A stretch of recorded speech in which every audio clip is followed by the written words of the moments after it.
ಶೌಕತ್ ಕಾತರ್ಕಿ ಹಾಗೂ ಯಾಸೀನ್ ಸಾಬ್ ಬೋದ್ಲೆ ಖಾನ್ ಇವರ ಸಾರಥ್ಯದಲ್ಲಿ ಕರುನಾಡ ಘರ್ಜನೆ ನ್ಯೂಸ್. ಅವೈಜ್ಞಾನಿಕ ದಂಡ, ದುಪ್ಪಟ್ಟು ರಾಜಧನ ವಸೂಲಿ, ಕ್ವಾರಿ ಕ್ರಷರ್ ಉದ್ಯಮ ಸಂಕಷ್ಟದಲ್ಲಿ. ರಾಜ್ಯ ಸರ್ಕಾರ ಹಾಗೂ ಸಂಬಂಧಿತ ಇಲಾಖೆಗಳ ನೀತಿಗಳಿಂದ ಕ್ವಾರಿ ಮತ್ತು ಸ್ಟೋನ್ ಕ್ರಷರ್ ಉದ್ಯಮ ತೀವ್ರ ಸಂಕಷ್ಟಕ್ಕೆ ಸಿಲುಕಿದೆ ಎಂದು Gadag quarry and stone crusher owners association ಅಧ್ಯಕ್ಷರು ಹಾಗೂ ಪ್ರಧಾನ ಕಾರ್ಯದರ್ಶಿಗಳು ಆರೋಪಿಸಿದರು. ನಗರದಲ್ಲಿ ನಡೆದ ಪತ್ರಿಕಾಗೋಷ್ಠಿಯಲ್ಲಿ ಮಾತನಾಡಿದ ಅವರು, ದೇಶದಲ್ಲಿ ಪೆಟ್ರೋಲ್, ಡೀಸೆಲ್, ವಿದ್ಯುತ್, ಆಯಿಲ್, ಗ್ರೀಸ್, ಕಾರ್ಮಿಕರ ವೇತನ ಸೇರಿದಂತೆ ಕಲ್ಲುಗಣಿ ಕಾರ್ಯಾಚರಣೆಗೆ ಅಗತ್ಯವಿರುವ ಬ್ಲಾಸ್ಟಿಂಗ್ ಸಾಮಗ್ರಿಗಳ ಬೆಲೆಗಳು ಗಣನೀಯವಾಗಿ ಏರಿಕೆಯಾಗಿವೆ. ಇದರ ನಡುವೆ ಸರ್ಕಾರ ಹೊಸ ನಿಯಮಗಳನ್ನು ಜಾರಿಗೆ ತಂದು ಕ್ವಾರಿ ಹಾಗೂ ಸ್ಟೋನ್ ಕ್ರಷರ್ ಮಾಲೀಕರಿಗೆ ಅನಗತ್ಯ ಕಿರುಕುಳ ನೀಡುತ್ತಿದೆ ಎಂದು ದೂರಿದರು.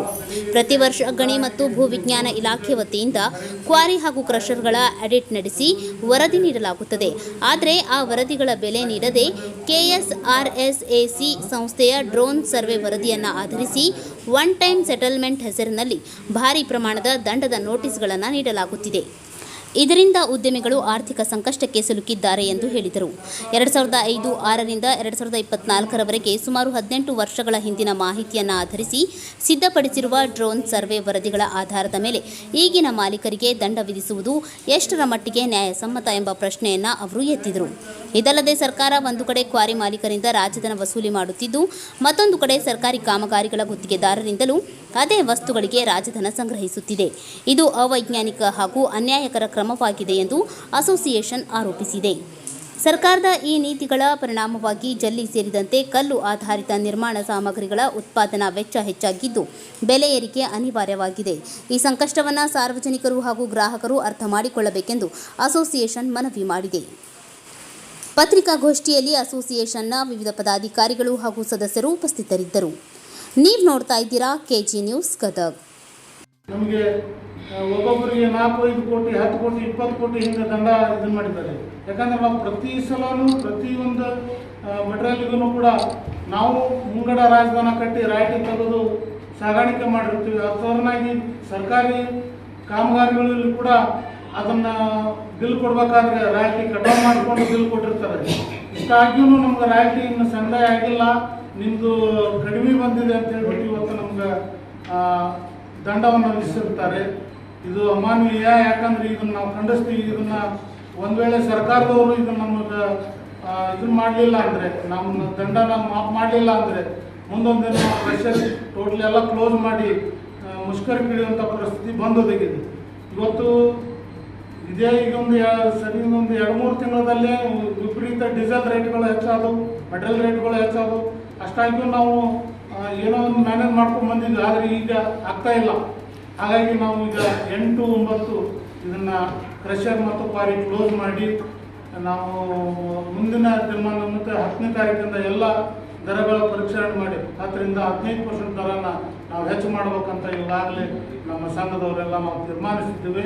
ಮುಂದಿನದಾಗಿ ನಮ್ಮ ಕಾರ್ಯದರ್ಶಿಯವರು ಸುರೇಂದ್ರ ಅವರು ಹೇಳ್ತಾರೆ. ನನ್ನ ಹೆಸರು ಸುರೇಂದ್ರ ರೆಡ್ಡಿ ಅಂತೇಳಿ. ನಮ್ಮಲ್ಲಿ ವಿನಂತಿ ಏನು ಅಂತಂದರೆ, ಈಗೆಲ್ಲರೂ ಅಧ್ಯಕ್ಷರು ಖಜಾಂಚಿಯವರು ಹೇಳಿದಾಗೆ ಈಗ ಸಾಕಷ್ಟು ಸಲ ನಾವು ಪ್ರೆಸ್ ಮೀಟ್ ಮಾಡಿ ಪ್ರತಿ ಸಲನೂ ಹೇಳ್ತಾ ಇದ್ವಿ, ರಾಜಧನ 2 ಸಲ 2 ಕಡೆ ಇಂಪ್ಲಿಮೆಂಟ್ ಮಾಡಾಕತ್ತದೆ ಅಂತೇಳಿ. ಒಂದು ನಮ್ಮಲ್ಲಿ ತೊಗೊಳ್ತಾ ಇದೆ, ಎರಡನೇದು ಕಾಂಟ್ರಾಕ್ಟ್ಸ್ ಗೌರ್ಮೆಂಟ್ ವರ್ಕ್ಸ್ ZP ಆಗಲಿ PWP ಆಗಲಿ ಯಾವುದೇ ಇಲಾಖೆಯವ್ರ ಕಡೆಯಿಂದ ಅವರು ಬಿಲ್ನಲ್ಲಿ ಕಟ್ ಮಾಡಿ ಅಲ್ಲಿನೂ ರಾಜಧನ ಸಂಗ್ರಹವಾಗಿದೆ. ಅಲ್ಲಿನೂ ತೊಗೊಂಡು ನಮ್ಮಲ್ಲಿನೂ ಕಲೆಕ್ಟ್ ಮಾಡಿ ಇಲ್ಲಿ ಮಟ್ಟ ಮಾಡ್ತಾ ಇದ್ದಾರೆ. ಹಾಗೂ ಈಗ ಏನಾಗಿದೆ ಅಂದ್ರೆ KSREC ಅಂಥೇಳಿ KSRSAC ಅನ್ನೋ ಕಂಪನಿಗೆ ಡ್ರೋನ್ ಸರ್ವೆ ಮಾಡಿರಿ ಅಂಥೇಳಿ ಲೆವೆಲ್ಸ್ ಫ್ರೀಸ್ ಮಾಡೋಕ್ಕೆ ಕೊಟ್ಟಿದ್ದರು ಗೌರ್ಮೆಂಟ್. ಬಟ್ ಅವ್ರೇನು ಮಾಡಿದ್ರು, ಈಗ ಲೆವೆಲ್ಸ್ ಫ್ರೀಸ್ ಮಾಡೋದು ಬಿಟ್ಟು ಆ ಲೆವೆಲ್ನಿಂದ ಮ್ಯಾಗ ಏನು ನಾವು ಇಲ್ಲಿ ಮಟ್ಟ ತೆಗೆದೀವೋ ಅದಕ್ಕೆಲ್ಲ ಪೆನಾಲ್ಟಿ ಹಾಕಿ ಕೋಟಿಗಟ್ಟಲೆ ಪೆನಾಲ್ಟಿ ಹಾಕ್ಯಾರ. ಎಕ್ಸಾಂಪಲ್ ನೋಡ್ರಿ, ಈಗ ಟೋಟಲು ಇಡೀ ರಾಜ್ಯಕ್ಕೂ 5,800 ಕೋಟಿ ಹಾಕ್ಯಾರ. ನಮ್ಮ ಗದಗ ಡಿಸ್ಟ್ರಿಕ್ಟು 127 ಕೋಟಿ ಆಗಿದೆ. ಇದನ್ನು ಏನಾಗಿದೆ ಅಂದ್ರೆ, ಇವತ್ತು ಮೊದಲು 2016ಕ್ಕಿಂತ ಮುಂಚೆನೇ 5 ವರ್ಷಗಳಿಗಷ್ಟೇ ಕ್ವಾರಿ ಇತ್ತು. ಆಮೇಲೆ ಅದನ್ನು 20 ವರ್ಷ ಅಂಥೇಳಿ ಹೆಚ್ಚಿಗೆ ಮಾಡಿದರು. ಆ 5 ವರ್ಷ ಕೊಟ್ಟಿದ್ದಾಗ ಯಾರಿದ್ರು 2006ರಿಂದ 1994ಲಿಂದ 5 ವರ್ಷ ಮಾಡ್ಕೊತ ಇದ್ದ ಕ್ವಾರಿನಲ್ಲಿ 2016 ಮತ್ತು ನನ್ನೊಂದು ಇನ್ನೊಬ್ಬ ಅಲ್ಲಿ ಸೇರೋಣ. ಆ 94ಲಿಂದ ಹೊಡೆದಿದ್ದು 2016 ಮಟ್ಟ ಹೊಡೆದಿದ್ದು ಇವತ್ತು 2026 ನನ್ನ ತಲೆ ಮ್ಯಾಗ ಬಿದ್ದಿದೆ. ಮೊದಲು ಉಂಡಿ ತಿಂದು ಹೋಗಿದ್ದವ ಹೋಗ್ಯಾನ. ಆವಾಗನೂ mines and geology department every year royalty collect ಮಾಡಿಕೊಂಡು ಆಡಿಟ್ ರಿಪೋರ್ಟ್ ಅಂತೇಳಿ ಪ್ರತಿ ವರ್ಷ ಆಡಿಟ್ ರಿಪೋರ್ಟ್ ಮಾಡಿ ನಮಗೊಂದು ಪೇಪರ್ ಕೊಡ್ತಾ ಇತ್ತು. ಆಡಿಟ್ ಇಷ್ಟು ತುಂಬಬೇಕಪ್ಪ ನೀವು ಅಂತೇಳಿ ಅದನ್ನು ತುಂಬಿ ನಾವು ಕ್ಲಿಯರ್ ಮಾಡ್ಕೊತ ಬಂದೀವಿ ಇಷ್ಟು ವರ್ಷ. ಈಗ ಏಕಾಏಕಿ 2006ಲಿಂದ 2026 ನೋಡ್ರೆ ಡ್ರೋನ್ ಸರ್ವೆ ಮಾಡ್ಸಬೇಕು ಅಂತೇಳಿ ಡ್ರೋನ್ ಸರ್ವೆ ಮಾಡಿ ಗೌರ್ಮೆಂಟ್ ಫಸ್ಟ್ ಹೇಳಿದ್ದು ಲೆವೆಲ್ ಫ್ರೀಸ್ ಮಾಡಿ ಅಂತೇಳಿ. ಬಟ್ ಆ ಲೆವೆಲ್ ನೋಡಿ ಈಗ ಎಲ್ಲರಿಗೂ ಪೆನಾಲ್ಟಿ ಆಗಿದೆ. ಅಷ್ಟು ಪೆನಾಲ್ಟಿ ತುಂಬಬೇಕಂದ್ರೆ ಇದ್ದಿದ್ದು ಕ್ರಷರ್ ಅಲ್ಲ, ನಮ್ಮ ಇದ್ದಂಥ ಮನಿ ಮಠ ಎಲ್ಲ ಮಾರಿ ಮಾರಿದ್ರು ತುಂಬಕ್ಕಾಗಲಾರ್ದಂಥ ಪೆನಾಲ್ಟಿ ಆಗಿದೆ. ನಮ್ಮಿಂದ ನಾವು ಸರ್ಕಾರದ ಕೇಳೋದೇನಂದ್ರೆ ದಯವಿಟ್ಟು ಆ ಲೆವೆಲ್ಸ್ ಫ್ರೀಸ್ ಮಾಡಿ ಮುಂದಿನ ದಿನಗಳಲ್ಲಿ ಏನು ಮಾಡಿದ್ರು ನಾವೇನು ಇದನ್ನು ಮಾಡಿದ್ರು ಅದಕ್ಕೆ ರಾಯಲ್ಟಿ ತುಂಬ ನಾವು ರೆಡಿಯಾಗಿದ್ದೀವಿ. ಈ ಹಿಂದಿದ್ದು ಕೈ ಬಿಡಬೇಕಂತೇಳಿ ನಮ್ಮ ಮೂಲಕ ಸರ್ಕಾರಕ್ಕೆ ಮನವಿ ಮಾಡಿದ್ರು. ಎರಡನೇದು ಏನಂದರೆ ನಾವು 8, 9, 2 ದಿನ ಕ್ರಷರ್ ಬಂದ್ ಮಾಡಬೇಕಂತ ವಿಚಾರ ಮಾಡಿ. ಯಾಕಂದ್ರೆ ನಮಗೂ ಎಲ್ಲ ರೇಟ್ ಹೆಚ್ಚಿಗೆ ಆಗ್ಯವು. ಇದೇ ಕಾರಣ ಕ್ರಷರ್ ಬಂದ್ ಮಾಡಿ 10ನೇ ತಾರೀಕಿನಿಂದ ರೇಟ್ ಹೆಚ್ಚಿಗೆ ಮಾಡಬೇಕಂತೇಳಿ ವಿಚಾರ ಮಾಡಿ. ದಯವಿಟ್ಟು ಗ್ರಾಹಕರಿಗೆ ನಿಮ್ಮ ಮೂಲಕ ನಾವು ತಿಳಿಸೋದೇನೆಂದರೆ ನಮಗಾಗಿ ನಾವು ಪ್ರಾಫಿಟ್ ತೊಗೋಬೇಕಂತೇಳಿ ರೇಟ್ ಹೆಚ್ಚಿಗೆ ಮಾಡ್ತಾ ಇದ್ದೀವಿ. ಎಲ್ಲ ದರಗಳು ಹೆಚ್ಚಿಗೆ ಆಗಿವೆ ಅಂತೇಳಿ ನಾವು ಹೆಚ್ಚಿಗೆ ಮಾಡಾಕತ್ತೀವಿ.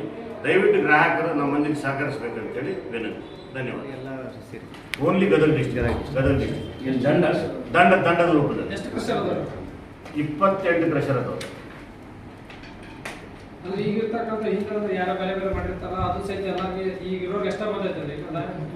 ಈಗ ಇರೋರ್ಗಂತಲ್ರಿ ಈಗ 2000 ಮೊದಲೇನೈತೆ 2016 ಮಟ್ಟ ಓನ್ಲಿ 5 ವರ್ಷ ಅಂತೇಳಿ ಗುತ್ತಿಗೆ ಕೊಡ್ತಿದ್ರು ಕ್ವಾಲಿಟಿ. ಅದಾಗಿಂದ 20 ವರ್ಷ ಮಾಡಿದ್ರು. 2018 ಮತ್ತು 30 ವರ್ಷ ಮಾಡಿದ್ರು. 2023ರಲ್ಲಿ 30 ವರ್ಷ ಮಟ್ಟ ಅಂತ. ಈಗ 5 ವರ್ಷ ಕೊಟ್ಟಿದ್ದಾಗ ನಾನೇ ಅಂತ ತಿಳ್ಕೊರಿ, ನಾನು ಆವಾಗ ಮಾಡಿದ್ದೀನಿ, ನಾನು ಬಿಟ್ಬಿಟ್ಟು ಹೋಗಿನಿ. ಮತ್ತು ಇವರು ತೊಗೊಂಡಿದ್ರು, ಇನ್ನೊಬ್ಬರು ಬಂದಾರ ಆ ಜಾಗಕ್ಕೆ, ಅವರು ಹೋಗಿದ್ರು 5 ವರ್ಷ ಆಗಿದ ನಂತರ ಮತ್ತೊಬ್ಬರು ಬಂದರು. ಈ ಲಾಸ್ಟ್ಗೂ ಇವತ್ತು ಏನದಾರೋ 2024 ಮಟ್ಟ ಡ್ರೋನ್ ಸರ್ವೆ ಮಾಡಿ ಆವತ್ತು ಯಾರು ಕ್ವಾರಿ ಓನರ್ ಇರ್ತಾರೋ ಅವ್ರ ಮೇಲೆ ಹಾಕ್ಬಿಟ್ರು ದಂಡ. ಅಟ್ಲೀಸ್ಟ್ ಮೊದಲು ತುಂಬಿದಂಥ ರಾಯಲ್ಟಿನಾರ ಕಟ್ ಮಾಡ್ಬೇಕಾ ಅದನ್ನು ಮಾಡ್ತಾ ಇಲ್ಲ, ಅದನ್ನು ಕನ್ಸಿಡರ್ ಮಾಡ್ತಾ ಇಲ್ಲ. ಆಮೇಲೆ 2006ರಲ್ಲಿ 10 ರೂಪಾಯಿ ರಾಯಲ್ಟಿ, 80 ರೂಪಾಯಿ ರಾಜಧನ ಅಂತ ಇತ್ತು. AAP DMF ಎಲ್ಲ ಕೂಡಿ 120 ರೂಪಾಯಿ ಆಗ್ತಾ ಇದೆ. ಗದಗ ಜಿಲ್ಲೆಗೆ ಎಷ್ಟು ಹಾಕಿದ್ದಾರೆ ದಂಡ? 127 ಕೋಟಿ ಸರ್. 127 ಕೋಟಿ.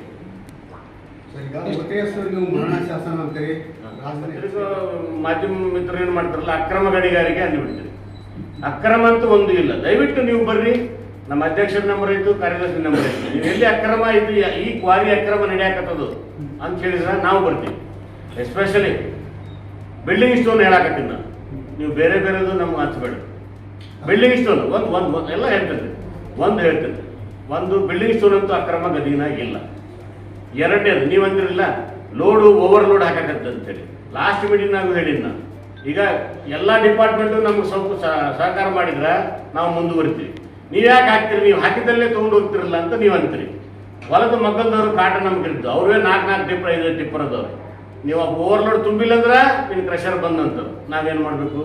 ನಾವು ಅಧಿಕಾರಿಗಳಿಗೆ ಹೇಳಿವಿ, RTO ಕೇಳಿವಿ, ಪೊಲೀಸರಿಗೆ ಹೇಳಿವಿ, ಓವರ್ಲೋಡ್ ಬಂದ್ರೆ ತೊಗೊಂಡು ಗಾಡಿ ಒಳಗೆ ಹಾಕಿರಿ, ನಮಗೆ ಸಂಬಂಧ ಇಲ್ಲ. ಕ್ಲಿಯರ್ ಇನ್ಸ್ಟ್ರಕ್ಷನ್ ನಾವು ಹೇಳಿವಿ. ಆಮೇಲೆ SP ಅವ್ರಿಗೂ ಮನವಿ ಕೊಟ್ಟಿವಿ, DC ಅವ್ರಿಗೆ ಮನವಿ ಕೊಟ್ಟಿವಿ, ಓವರ್ಲೋಡ್ ಇದ್ರೆ ಗಾಡಿ ಬಂದ್ ಮಾಡಿಸಿರಿ ಅಂತೇಳಿ. ಅವರು ತೊಗೊಂಡ್ಲಾರ್ದ್ರೆ ನಾವೇನು ಮಾಡೋಕ್ಕಿಲ್ಲ. ನಮ್ಮ ಮೇಲೆ ಪ್ರೆಷರ್ ಆಯಿತು. ಈಗ ಟಿಪ್ಪರ್ನವ ಹೊಲದವ ಇಬ್ಬರು ಈಕ್ವಲ್ ಆಗಿದ್ದಾಗ ನಮ್ಮ ಹೊಲ ಧೂಳು ಬರಲಾರ್ದಂಗೆ ಮಾಡೋಕ್ಕೆ ಬರಂಗಿಲ್ಲ. ನಮ್ಗೆ ಧೂಳು ಹೋಗೇ ಹೋಗ್ತದೆ, ಸ್ವಲ್ಪ ಬಿಟ್ಟು ಸ್ವಲ್ಪ ಹೋಗ್ತದೆ. ನಾವು ಎಷ್ಟು ಕಂಟ್ರೋಲ್ ಮಾಡಿದ್ರು ಜೋರು ಗಾಳಿ ಬಂದಾಗ ಸ್ವಲ್ಪ ಹೋಗ್ತದೆ. ಆ ರೈತರು ಅದನ್ನು ಅನುಕೂಲ ಮಾಡಿಕೊಂಡು ನಮ್ಮ ಮ್ಯಾಗ ಬ್ಲ್ಯಾಕ್ ಮೇಲ್ ಮಾಡಕತ್ತದ.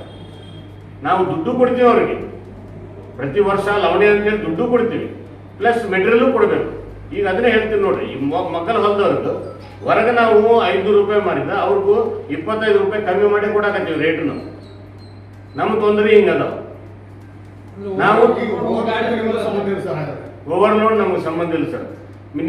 ನಾವು RTOಗೂ ಲೆಟರ್ ಕೊಟ್ಟಿವಿ, DC ಲೆಟರ್ ಕೊಟ್ಟಿವಿ, SP ಲೆಟರ್ ಕೊಟ್ಟಿವಿ. ಇಲ್ಲಿ ಕ್ಯಾಮ್ರಾ ಅದಾವು, ಅಲ್ಲಿ ಮಟ್ಟ ಲೆಟರ್ ಕೊಟ್ಟಿವಿ ಸರ್. ಕ್ಯಾಮ್ರಾ ಅದಾವು, ಕ್ಯಾಮ್ರಾ ತಗೊಂಡು ನಮ್ಮ ಸ್ಕೂಟಿಗೆ, ಬೈಕ್, ಮೋಟರ್ ಸೈಕಲ್ಗೆ, ಕಾರ್ಗೆ ಬೆಲ್ಟ್ ಇಲ್ಲ ಅಂತ ಹಾಕ್ತಿರಲ್ಲ, ಕಡಿಗೆ ಯಾಕೆ ಹಾಕಂಗಿಲ್ಲ ಅಂತ ನಾವು ಕೇಳಿವಿ. ಮಾಡಿಸ್ತೀವ್ರಿ ಅಂದರು. ಅವರು ಮಾಡಲಿಲ್ಲ. ನೀವು ಯಾಕೆ ತುಂಬಾಕತ್ತೀರಿ ಅಂದ್ರೆ ಉತ್ತರ ನಾ ಕೊಟ್ಟಿನಿ ಸರ್. ಅರ್ಥ ಮಾಡ್ಬೋದು, ನಮ್ಮದು ಅರ್ಥ ಮಾಡ್ಬೋದು ಅಷ್ಟೇ ನಾ ಕೇಳಿ. ಈಗ ಕಾಮಾಜಿ ಅವರು ಒಂದು